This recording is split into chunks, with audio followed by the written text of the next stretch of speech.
Suatu hari, ada seseorang yang sangat ahli tanding gulat. Ia mempunyai lebih dari 360 jurus kuncian untuk mengalahkan lawan-lawan tandingnya. Selama beberapa tahun lamanya, ia menjadi juara yang tak terkalahkan.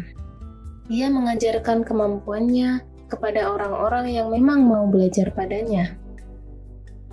Salah seorang muridnya mempunyai bakat yang sangat baik.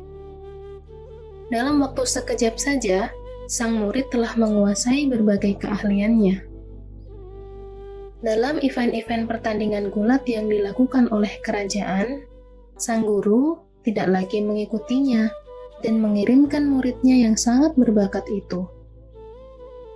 Tidak membutuhkan waktu lama, sang murid telah menjadi sangat terkenal dan menjadi juara menggantikan kedudukan gurunya. Selama bertahun-tahun berikutnya, ia menjadi juara yang tak terkalahkan, seperti halnya sang guru sebelumnya. Sang murid memang seorang pemuda yang berbadan kekar dan memiliki tenaga yang sangat kuat. Dengan didikan yang baik dan teknik-teknik yang diajarkan gurunya, makin lengkap saja kemampuannya. Sayangnya, ketika berada di puncak kepopuleran dan karirnya, sang murid kini menjadi sombong. Seperti kata pepatah, kacang yang lupa pada kulitnya, orang yang lupa pada asal-usulnya. Ia memang sudah tidak belajar lagi pada gurunya, tapi orang-orang yang memujinya masih menyebut-nyebut peran sang guru. Hal itu membuatnya tidak terima.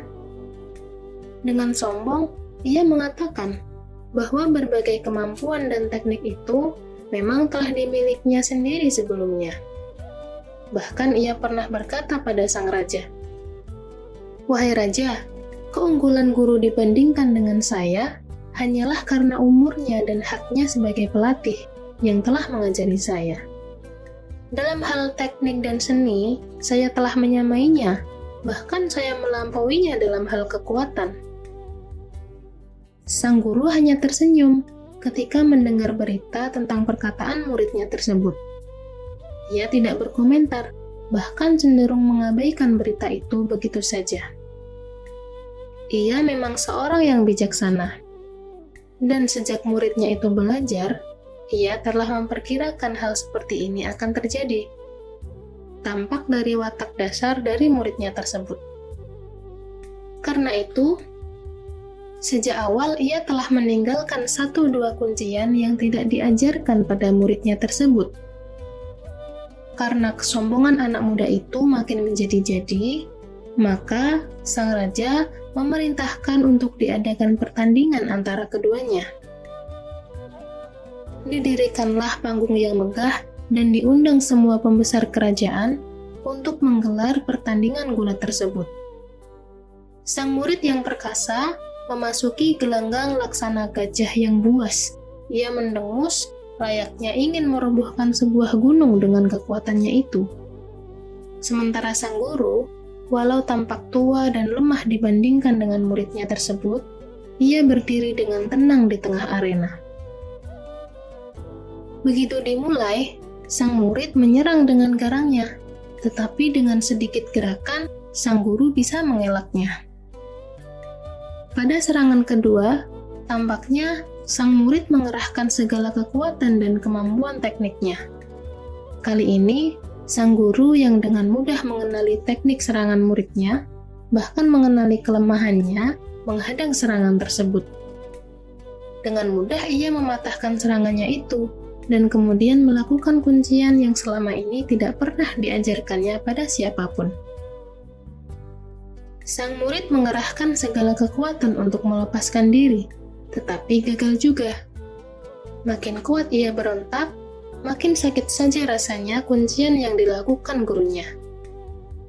Sampai suatu ketika, sang guru mengangkat tubuhnya dan membanting ke tanah dengan kerasnya, sehingga seluruh kekuatannya seperti dilolosi dari sendi-sendinya. Ia berusaha bangkit, tetapi ternyata jatuh lagi, tidak kuat menyangga tubuhnya sendiri. Penonton bersorak dengan gemuruh tanda gembira. Bagaimanapun, Mereka juga tidak senang dengan sikap sombong anak muda itu, bahkan hingga meremehkan sang guru. Raja bangkit dari tempat duduknya, menghampiri sang guru yang masih berdiri dengan tegapnya, walau dengan sikap merendah. Ia melepas jubah kehormatannya dan memakaikannya kepada sang guru, sambil berkata kepada anak muda yang tampak lemah tak berdaya, "Engkau menantang gurumu, menuntut diri lebih baik, tapi engkau tidak bisa membuktikan ucapanmu." Anak muda itu berkata, "Wahai raja yang berkuasa, itu bukan karena kekuatannya yang bisa melumpuhkan saya, tetapi karena satu ilmu rahasia yang saya belum pernah diajarkannya. Dengan rahasia itulah ia mengalahkan saya." Mendengar pengaduan itu, sang guru berkata, "Dengan peringatan akan datangnya saat seperti ini, maka seorang bijaksana pernah berkata, 'Jangan berikan semua rahasia kekuatanmu pada sahabatmu, karena jika ia berbalik menjadi musuhmu, maka kamu akan dikalahkan.' Apakah engkau tidak pernah mendengar cerita itu, yakni seseorang yang dilukai sendiri oleh muridnya?"